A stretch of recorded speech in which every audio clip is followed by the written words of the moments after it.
దేవుని నామానికి స్తోత్రం కలుగునుగాక. ఎలోహిం టీవీ ప్రేక్షకులందరికీ నా హృదయపూర్వక వందనాలు చెల్లించుకుంటున్నాను. జీవము కలిగిన దేవుని కృపావర్షం మనందరిపై సమృద్ధిగా కురియునుగాక. దేవుడి మాటలతో మన హృదయాలను తెప్పరలు చేయనుగాక. ప్రార్థన చేసుకుందాం. పరిశుద్ధుడా, ప్రేమ కలిగిన తండ్రి, నీకు వందనాలు. ఇంతవరకు నీ ఉచితమైన కృపను బట్టి కాచి కాపాడి సజీవులుగా ఉంచిన దేవా, నీకు స్తోత్రములు చెల్లిస్తున్నాం. ఇంతవరకు నీ ఉచితమైన కృపను బట్టి కాచి కాపాడినావు నాయన, అందును బట్టి నీకు వందనాలు. మీ కార్యములెంతో గొప్పవి ప్రభువా. మీరు మమ్మలను జ్ఞాపకం చేసుకొని ప్రభువా, ఈ రీతిగా నాయన నిన్ను స్తుతించుటకు ఆరాధించుటకు కావలసిన కృపను విడుదల చేసి మీరే మాట్లాడమని యేసు నామమున అడుగుచున్నాం తండ్రి, ఆమేన్. పాట పాడుకుందాం. సిలువాలో బలి అయినా దేవుని గొర్రె పిల్ల, విలువైనా నీ ప్రేమ వివరింతు శ్రీ యేసు. ఆనాటి యూదులే నిన్ను చంపిరనుకొంటి, కాదు కాదయ్యయ్యో నా పాపరుణమునకు సిలువలో బలి అయినా దేవుని గొర్రె పిల్ల, విలువైనా నీ ప్రేమ వివరింతు శ్రీ యేసు. నాయాతి క్రమములకై నలుగా గొట్టబడి, నా దోషముల నీవు ప్రియముగను మోసితివా.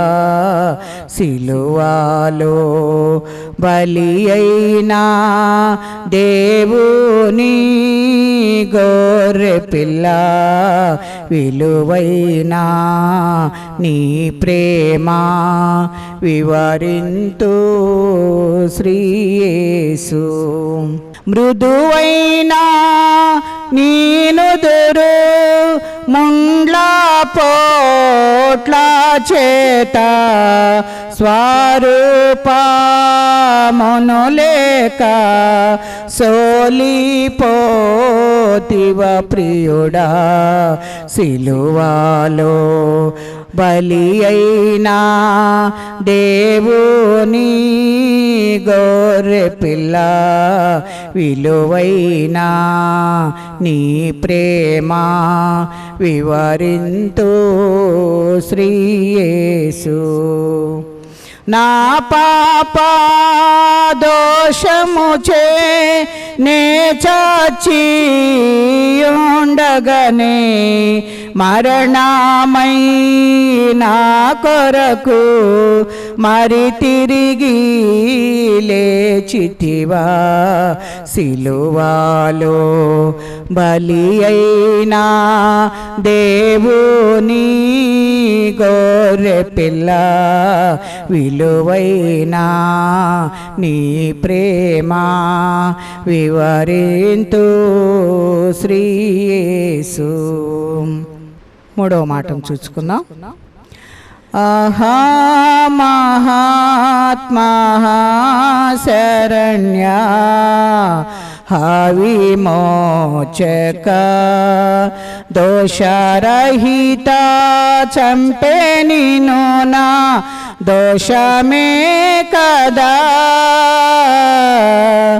ఆహా మహాత్మా శరణ్య విమోచక, అమ్మా నీ సుతుడటంచు మరియమ్మతో బలికి, క్రమరాని జననీయంచు కర్తనుడిటివి.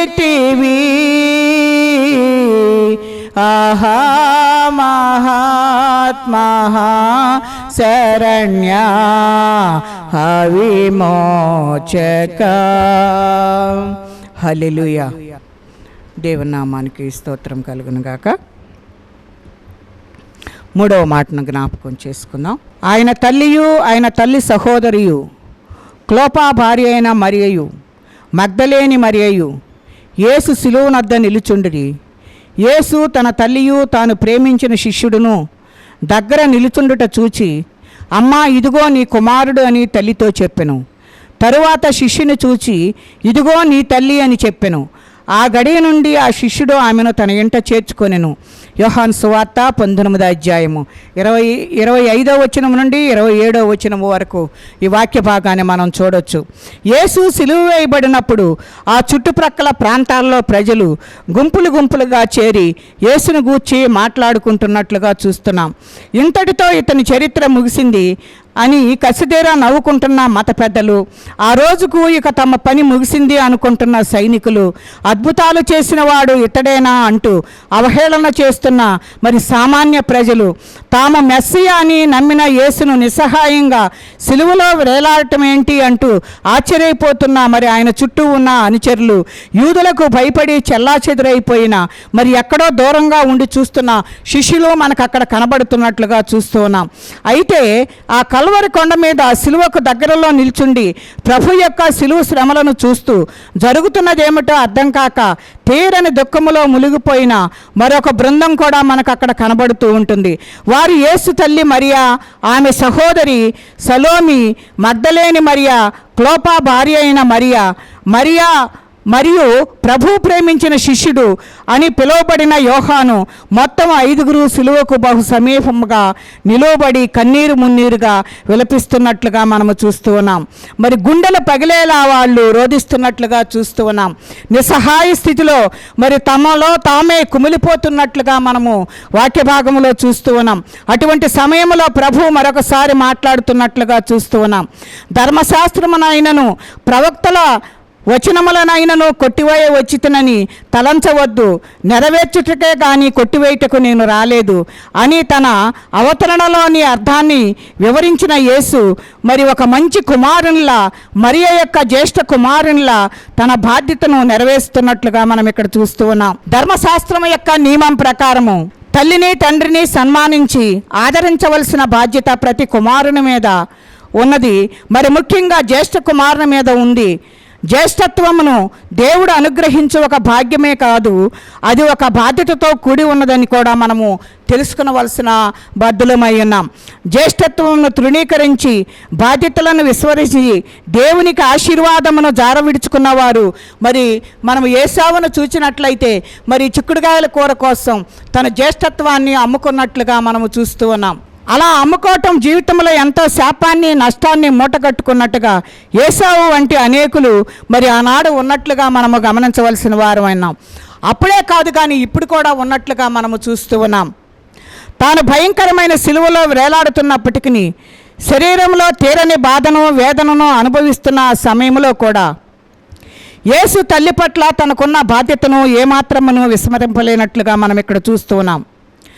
తాను మరణించిన తర్వాత తన తల్లిని ఆదరించేది ఎవరు, తన తల్లిని సంరక్షించేది ఎవరని ఆయన ఆలోచన చేసి యేసు ప్రభువునకు 4 సహోదరులు 2 సహోదరులు ఉన్నప్పటికీ కూడాను వీరంతా యేసేపు మరియా దంపతుల సంతానం. తోడబుట్టిన వారు 6 ఉన్నారు, కానీ వారిలో ఎవరు కూడా యేసును మెస్సయ్యగా అంగీకరించిన వారుగా మనకు కనబడట్లేదు. ఆయన దేవుని కుమారుడని, ఆయనే క్రీస్తు అని, ఆయన లోక రక్షకుడని వారు ఎంత మాత్రము కూడా విశ్వసించినట్లుగా మనము చూడటం లేదు. పైగా ఆయనను మరి యేసు ఎప్పుడూ అవమానిస్తూనే అపహాస్యము చేస్తూనే మరి వారు బ్రతికినట్లుగా మనం చూస్తూ ఉన్నాం. ఓ సందర్భంలో ఆయన మతి చెల్లించినదని వారు భావించినట్లుగా కూడా మనము చూస్తూ ఉన్నాం. ఆయన ఇంటి వారి సంగతి విని ఆయన మతి చెల్లించి ఉన్నదని చెప్పి ఆయనను పట్టుకొనబోయిరి. మార్కు సువార్త 3లో మనం ఇది జ్ఞాపకం చేసుకోవచ్చు. ఆయన సహోదరులు ఆయన చూచి, నీవు చేయుచున్న క్రియలు నీ శిష్యులు చూచున్నట్లు ఈ స్థలము విడిచి యోదయకు వెళ్ళుము, బహిరంగమున అంగీకరింపబడ గోరువాడెవడును తన పని రహస్యముగా జరిగింపడు. నీవు ఈ కార్యములు చేయుచున్న ఎడల నిన్ను నీవే లోకమునకు కనపరుచుకొనుమని చెప్పిరి. ఆయన సహోదరులైనను ఆయన యందు విశ్వాసం ఉంచినట్లుగా మరి వాక్య భాగంలో మనకు కనబడట్లేదు. యేసుకు తోడబుట్టిన వారిలో ఏ ఒక్కరును కూడా యేసుని మెస్సయ్యగా నమ్మలేదు కనుక యేసు పునరుద్ధానము తరువాత వారిలో కొందరు యేసునందు విశ్వాసం ఉంచినట్లుగా చూస్తున్నాం. యాకోబు పత్రిక రచయిత అయిన యాకోబు, యోధా పత్రిక యొక్క రచయిత అయిన యోధా యేసు సహోదరులుగా కనుక వారిలో ఏ ఒక్కరినో యేసును పరామర్శించలేదు సరికదా, యేసు సిలువకు దరిదాపుల్లో కూడా వాళ్ళు కనిపించినట్లుగా లేరు. కనుక మనం ఈ భాగాలను మనం జ్ఞాపకం చేసుకుంటుంటే సిలువలో వేలాడుతున్న యేసు సిలువకు సమీపంలో నిలవబడి కన్నీరు మున్నీరుగా విలపిస్తున్న తన తల్లి అయిన మరియను చూస్తూ ఉన్నట్లుగా మనము చూస్తూ ఉన్నాం. తన మరణము తర్వాత ఆమె యొక్క సంరక్షణను గూర్చి, ఆమె యొక్క ఆదరణను గూర్చి ఒక బాధ్యత కలిగిన మంచి కుమారునిగా ఆయన ఆలోచిస్తున్నట్లుగా మనం గమనిస్తూ ఉన్నాం. మరియా ప్రక్కనే తన శిష్యుడైన యోహాను దీనంగా నిలబడి ఉండటం కూడా ప్రభు అయిన యేసుక్రీస్తు వారు ఆ సిలువలో ఉండి చూస్తున్నట్లుగా మనము చూస్తూ ఉన్నాం. ఆ సమయంలో యోహాను అక్కడ ఉండటం కూడా దైవ ప్రణాళికలో ఒక భాగమే కనుక తన స్థానంలో యోహానును కుమారునిగా అంగీకరించవలసినదిగా, అమ్మ ఇదిగో నీ కుమారుడు అని మరియకు యోహానును చూపించాడు. తన స్థానము తీసుకుని మరియను తల్లిగా స్వీకరించి ఆమెను సంరక్షించవలసిన బాధ్యతను యోహానుకి అప్పగిస్తూ ఇదిగో నీ తల్లి అని యోహానుకు సెలవిచ్చినట్లుగా మనము చూస్తూ ఉన్నాం. మరియకు యేసుకు బదులు యేసు ప్రియశిష్యుడైన యోహానును కుమారునిగా లభించినట్లుగా చూస్తూ ఉన్నాం. యేసు స్థానములో మరియను తల్లిగా ఆదరించి సంరక్షించే భాగ్యము యోహానుకు దొరికినట్లుగా చూస్తూ ఉన్నాం. ఇది కల్వరి కొండ మీద సంభవించిన మరొక అద్భుతంగా మనకు కనబడుతున్నట్లుగా మనము చూస్తూ ఉన్నాం. ఈ దినాల్లో ఎంతమంది కుమారులు కుమార్తెలు తమ తల్లిదండ్రులను గూర్చి శ్రద్ధ వహిస్తున్నారు. మరి ఆధునికత అనే పేరట ఏం చేస్తున్నారంటే నాగరికత పేరట మరి అడ్డదారులు త్రొక్కుతూ స్వార్థంతో నిండిపోయి మరి కని పెంచి పెద్ద చేసిన తల్లిదండ్రులని నిర్దాక్షిణ్యంగా ఇంటిలో నుండి బయటకు గెంటేస్తున్నట్లుగా మనము చూస్తూ ఉన్నాం. పై ఆకర్షణలకు లోబడిపోయి కడు ప్రేమతో పెంచి పెద్ద చేసిన తల్లిదండ్రులను కాదని ఏమాత్రమో భక్తి లేని వ్యక్తిని ప్రేమించానని, పెళ్ళాడతానని, లేకపోతే చచ్చిపోతానని బెదిరిస్తున్న యవనులు మరికొందరు కూడా మనకు కనబడుతున్నట్లుగా మనము చూస్తూ ఉన్నాం. ఏ ఉద్యోగానికి వెళ్లకుండా, ఏ పని చేయకుండా తల్లిదండ్రులను మరి కష్టపెట్టే వాళ్ళు ఎంతోమంది మనకు కనబడుతున్నారు. అలా పని చేయక బాగా కూడబెట్టిన మరి కొంచెం డబ్బును కూడా వారు జల్సాలు చేస్తూ ఖర్చు చేసుకుంటూ వారు కన్నవారి కంటి మీద కునుకు లేకుండా చేస్తున్నట్లుగా ఎంతో మనకు కనబడుతూ ఉన్నారు.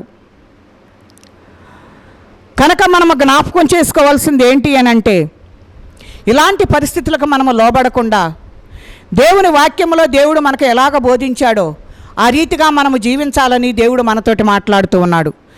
దేవుడు తన ప్రజలకు ఇచ్చిన పదాజ్ఞలలో ఒక గొప్ప వాగ్దానంతోనూ దీవెనతోనూ కూడుకున్న ఉన్న ఆజ్ఞ ఏంటి అని అంటే, నీ దేవుడైన యెహోవా నీకు అనుగ్రహించే దేశంలో నీవు దీర్ఘాయుష్మంతుడు వగునట్లు నీ తండ్రిని తల్లిని సన్మానించమని నిర్గమకాండంలో 20వ అధ్యాయం 12వ వచనంలో మనము గమనించవచ్చు.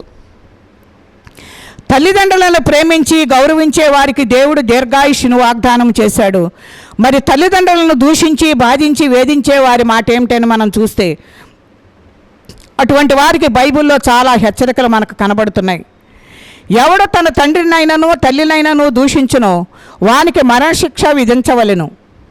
వాడు తన తండ్రినో తల్లినో దూషించును కనుక తన శిక్షకు తానే కారకుడగునని తన తండ్రినైనను తన తల్లినైనను నిర్లక్ష్యము చేయువాడు శాపగ్రస్తుడని చెప్పగా ప్రజలందరూ ఆమేనని చెప్పవలని ద్వితీయోపదేశకాండం 27వ అధ్యాయం 16వ వచనములో మనం చూస్తాం.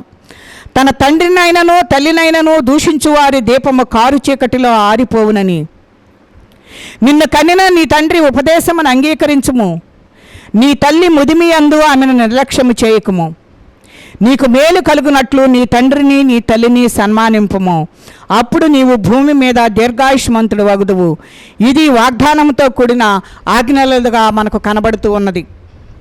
శిష్యులందరూ చెల్లాచెదురైపోయినప్పుడు ఆ సమయంలో ఈ చిన్న గుంపు మాత్రం సులువు దగ్గర నిలవబడి ఉన్నట్లుగా చూస్తూ ఉన్నాం.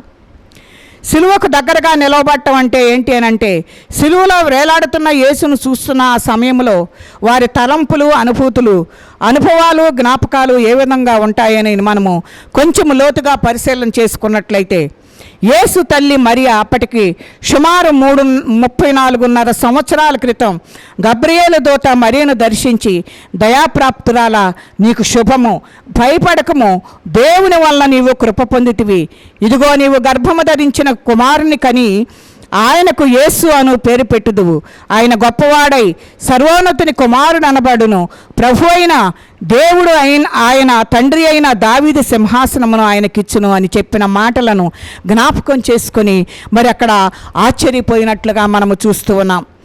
ఎలిజబెత్ను కూడా జ్ఞాపకం చేసుకుంటే, స్త్రీలలో నీవు ఆశీర్వదించబడిన దానవు, నీ గర్భఫలమును ఆశీర్వదించబడను అని చెప్పిన మాటల భావం ఏమిటి అనుకుంటూ వాపోయినట్లుగా చూస్తూ ఉన్నాం.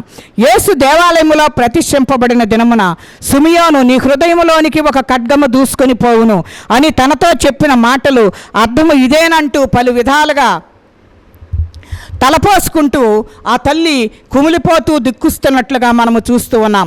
యేసు యొక్క జననము, ఆయన అవతరణ ఎంత ప్రత్యేకమైనదో మరియకు తెలిసినంతగా మరి ఎవరికి కూడా తెలియదు. కానీ అద్భుతాలు, ఆశ్చర్యకార్యాలు చేసిన, అనేకులచే మెస్సయ్యగా పిలువబడిన, ఒక గొప్ప ప్రవక్తగా కొనియాడబడిన తన కుమారుడు ఈ విధంగా సిలువలో నిస్సహాయంగా మరణించటం మరియకు బొత్తిగా అంతుబట్టని విషయంగా కనబడుతున్నట్లుగా మనము చూస్తూ ఉన్నాం. మరియ యేసు సిలువకు దగ్గరగా నిల్చుండటం అంటే ఆమె హృదయంలో గుండా ఒక ఖడ్గము దూసుకొని వెళ్ళడమే. సిలువకు దగ్గరగా జీవించిన సిలువధారిని సన్నిహితంగా వెంబడించిన ఎంతోమంది భక్తులు, భక్తురాండ్రు అనుభవం కూడా ఇదే కనబడుతుంది. కనుక యేసుతో నడవడం నిమిత్తమై సొంత వారిని సైతం విడిచిపెట్టిన వారు, విశ్వాసమును కాపాడుకొనుచు నిమిత్తమై ఆస్తులను, ఆప్తులను సైతం మరి త్యజించిన వారు, యేసు కొరకు నిందలు, అవమానములు, శ్రమలు, ఇబ్బందులు సహించిన వారు ఎందరో ఉన్నట్లుగా చూస్తూ ఉన్నాం.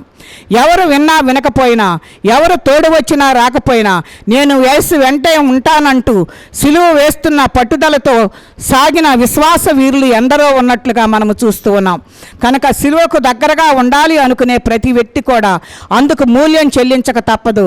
అయితే ఆయన శ్రమలలో పాలిభాగస్తులైన వారు ఆయన మహిమలో కూడా పాలిభాగస్తులు అవుతారని చెప్పేసి దేవుని యొక్క వాక్యము మనకు హెచ్చరిక చేస్తున్నట్లుగా మనము చూస్తూ ఉన్నాం. మరియను గురించి మనం కొన్ని మాటలను మనం చూసినట్లయితే, మరియను బట్టి మనం కొన్ని మాటలను మనం జ్ఞాపకం చేసుకుంటే, మరియ దయాప్రాప్తురాలుగా మనకు కనబడుతుంది, మరియ కన్యకగా మనకు కనబడుతూ ఉంది, ప్రభువు తోడు కలిగినదిగా మనకు కనబడుతూ ఉంది, దేవుని వల్ల కృప పొందినదిగా మనకు కనబడుతూ ఉంది, పరిశుద్ధాత్మతో నింపబడినదిగా మనకు కనబడుతూ ఉంది, ప్రభువు దాసురాలుగా కనబడుతున్నట్లుగా మనము చూస్తున్నాం. ఆమె స్త్రీలలో ఆశీర్వదించబడినదిగా మనకు కనబడుతూ ఉంది.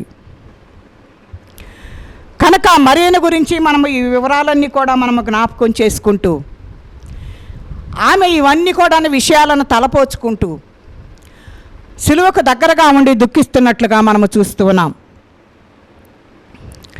దేవుడు మనతోటి ఈ రీతిగా మాట్లాడుతూ ఉన్నాడు. అక్కడున్న వారిలో మరియతో పాటు మరియ సహోదరి సలోమి కూడా అక్కడ ఉన్నట్లుగా మనము చూస్తూ ఉన్నాం.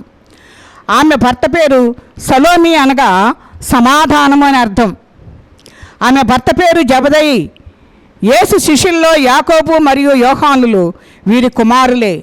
ఒకసారి సలోమి తన 2 కుమారులతో కలిసి యేసు యొద్దకు వచ్చి ఒక మనవి చేసుకుంది. అది ఏంటి అని అంటే, నీ రాజ్యమందు ఈ నా 2 కుమారులలో ఒకడు నీ కుడివైపునను ఒకడు నీ ఎడమ వైపునను కూర్చుండ సెలవిమ్మని ఆయనతో నేను.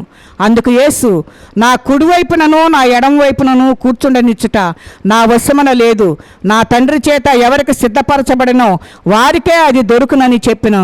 ఆ విషయం మరి మత్తయి సువార్త 20వ అధ్యాయము 20వ వచనములో మనము జ్ఞాపకం చేసుకుంటూ ఉన్నాం.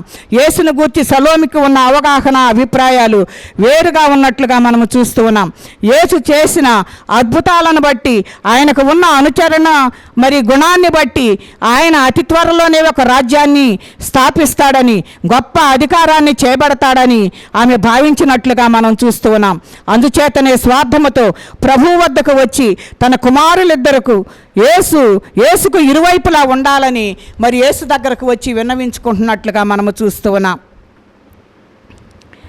సిలువకు దగ్గరగా నిలుచుండుట వలన సలోమికి కలిగిన అనుభవం ఏమిటి అనేది మనం చూస్తే, సలోమి ఊహించిన యేసు వేరు, ఇప్పుడు సలోమి కన్నుల ముందు సిలువలో వేలాడుతున్న యేసు వేరుగా కనబడుతూ ఉన్నాడు. సలోమి యొక్క విన్నపాన్ని యేసు అంగీకరించి ఉంటే ఇప్పుడు తన కుమారులైన యాకోబు, యోహాన్లు యేసుకు ఇరువైపులా సిలువ వేయబడవలసి ఉంటుందేమోనని ఆమె ఆలోచన చేసుకుంటున్నట్లుగా మనము చూస్తూ ఉన్నాం.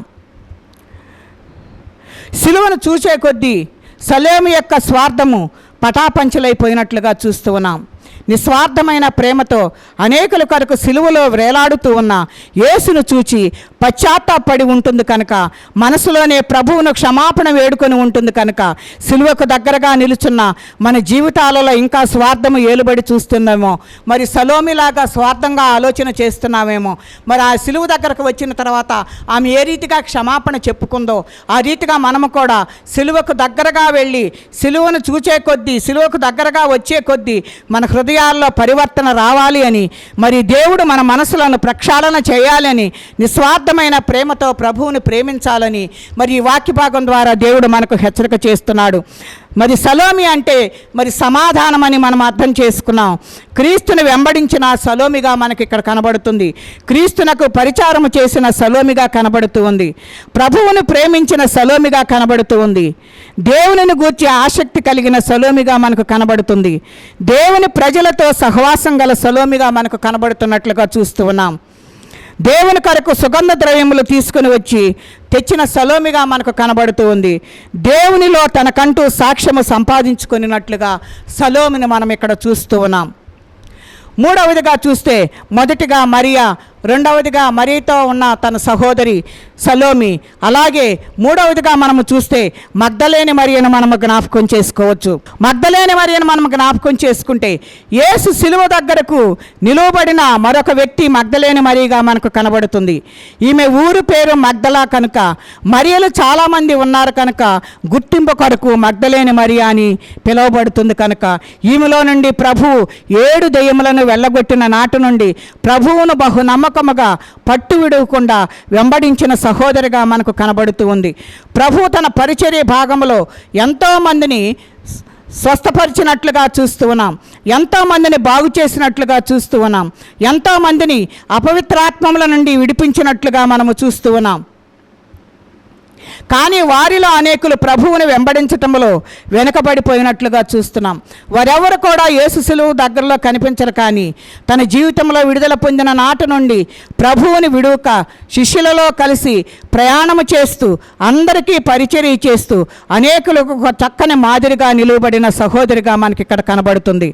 ఆయన దేవుని రాజ్య సువార్తను తెలుపుతూ మరి ప్రకటించుచు ప్రతి పట్టణంలోనూ ప్రతి గ్రామంలోనూ సంచారం చేస్తూ ఉండగా వారికి ఉపచారం చేయించు వచ్చినట్లుగా చూస్తూ ఉన్నాం. ప్రభువుకు శిష్యులు పరిచర్య చేయటంలో అందరికంటే ముందు కనిపించేది ఏమే మనకు కనబడుతుంది. యేసు సిలువలో వేలాడుతున్న సమయంలో సైతం సిలువకు దగ్గరలో నిల్చుండి తన విడుదల కొరకు, తన వంటి అనేకుల రక్షణ కొరకు యేసు ఎంత గొప్ప వెల చెల్లిస్తున్నాడో కన్నులారా చూస్తూ బహుగా రోధిస్తున్నట్లుగా మనము చూస్తూ ఉన్నాం. ప్రభువును భూస్థాపన చేసిన సమయంలోనూ 3వ దినమున సుగంధ ద్రవ్యం కూర్చుకొని సమాధి వద్దకు చేరుటలోనూ అందరికంటే ముందు ఉన్నట్లుగా మనము చూస్తూ ఉన్నాం.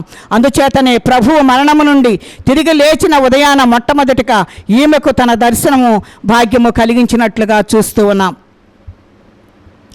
ఆదివారము తెల్లవారినప్పుడు యేసు లేచి తాను 7 దెయ్యములు వెళ్ళగొట్టిన మగ్దలేని మరియకు మొదటగా కనబడినట్లుగా మనము చూస్తూ ఉన్నాం.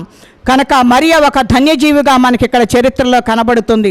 చరిత్రలో అనేకులకు మాదిరిగా నిలిచినట్లుగా, పరిచారకురాలుగా మనం ఇక్కడ చూస్తున్నట్లుగా చూస్తున్నాం. మరి మన మాట ఎలాగుందనేది మనం ఒకసారి జ్ఞాపకం చేసుకోవాలి.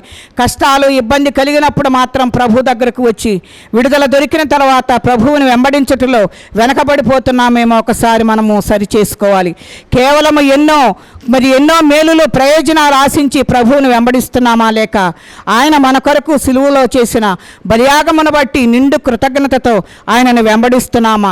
మన భక్తి సామర్థ్యాలతో కూడుకొని ఉన్నదా లేదా సమర్పణతో కూడుకున్నదా అని చెప్పేసి మనము ఒకసారి జ్ఞాపకం చేసుకోవాల్సిన బద్దులమై ఉన్నాం. నాలుగవదిగా మనం మగ్దలేని గురించి మనం చూసినట్లయితే ప్రభు ద్వారా విడుదల పొందిన స్త్రీగా మనకు కనబడుతుంది. ప్రభువునకు పరిచర్య చేసిన స్త్రీగా మనకు కనబడుతుంది. ప్రభు పట్ల ఆసక్తి కలిగిన స్త్రీగా మనకు కనబడుతుంది. ప్రభువునకు సుగంధ ద్రవ్యములు కొనిన స్త్రీగా మనకు కనబడుతుంది. ప్రభువుని వెంబడించిన స్త్రీగా మనకు కనబడుతుంది. పునరుద్ధానుడైన యేసుని మొదటగా చూసిన స్త్రీగా మనకు కనబడుతుంది. ప్రభువును గూర్చి సాక్ష్యం ఇచ్చిన స్త్రీగా మనకు కనబడుతున్నట్లుగా చూస్తూ ఉన్నాం. యేసు యొక్క శిలువకు సమీపంగా నిల్చుండిన మరొక వ్యక్తి యోహాను మనకు కనపడుతున్నాడు. యేసు రొమ్మున ఆనుకొని ఉన్న శిష్యుడని యోహానును గూర్చి వ్రాయబడినట్లుగా మనము చూస్తూ ఉన్నాం. యేసుకు బహు దగ్గరగా నివసించిన వాడు యోహాను కనుక ప్రభువు మాటలను బహు దగ్గరగా నుండి విన్నవాడుగా కనబడుతున్నాడు. అంతవరకు యేసును అనేకులు వెంబడించారు. ఆయన మాటలు వినాలని, ఆయన చేసే అద్భుతాలు చూడాలని గుంపులు గుంపులుగా ఆయన చుట్టూ చేరిన వారే కానీ వారే చివరికి సిలువ వేయుడని కేకలు వేసినట్లుగా మనం చూస్తూ ఉన్నాం. గురువారం రాత్రి పస్కా సమయంలో దుష్టుని సంబంధి అయిన ఇస్కరియోతు యోధ ప్రభువును విడిచి వెళ్ళిపోయినట్లుగా చూస్తూ ఉన్నాం. గెత్సెమనే తోటలో సైనికులు యేసుని బంధించిన సమయంలో శిష్యులంతా చెల్లాచెదురైపోయినట్లుగా చూస్తూ ఉన్నాం.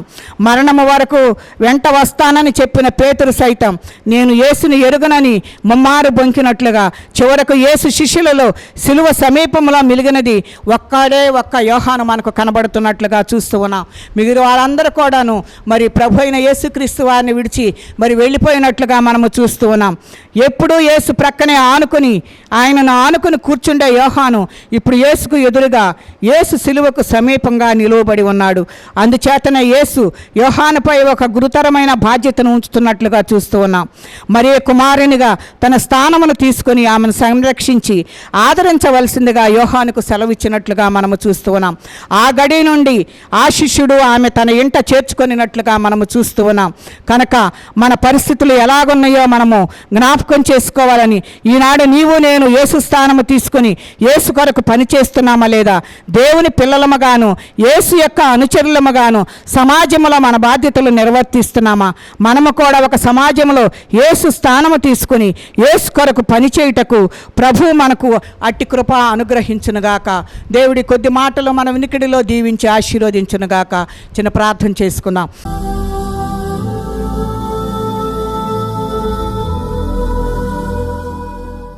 పరిశుద్ధుడా, ప్రేమ కలిగిన తండ్రి, నీ కొందనాలయ్యా. ఇంతవరకు నాయన నీ ఉచితమైన కృపను బట్టి కాపాడి అయ్యా నా తండ్రి మరియను జ్ఞాపకం చేసుకున్నాం, యోహానుని జ్ఞాపకం చేసుకున్నాము నాయన. సిలువ మీద నాయన తల్లి బాధ్యతను యోహానుకు అప్పగించాడు.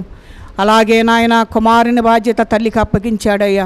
అయ్యాటి మాటల ద్వారా నా తండ్రి మీరు మాట్లాడినందుకై నీకు వందనాలు చెల్లిస్తూ మేము ఎలాంటి స్థితిలో మీ స్థానాన్ని మేము తీసుకుంటున్నామో లేదో, దాని కొరకు మేము ప్రయాసపడుతున్నామో లేదో మా హృదయాలను పరిశీలన చేయమని అయ్యా నా తండ్రి అట్టి స్థితి కలిగి మేము జీవించటకు కావాల్సిన కృపను విడుదల చేసి నీ నామానికే మహిమా ఘనత ప్రభావములు పొందుకోమని యేసు పరిశుద్ధ నామమును అడిగి వేడుకుంటున్నాం తండ్రి. ఆమేన్.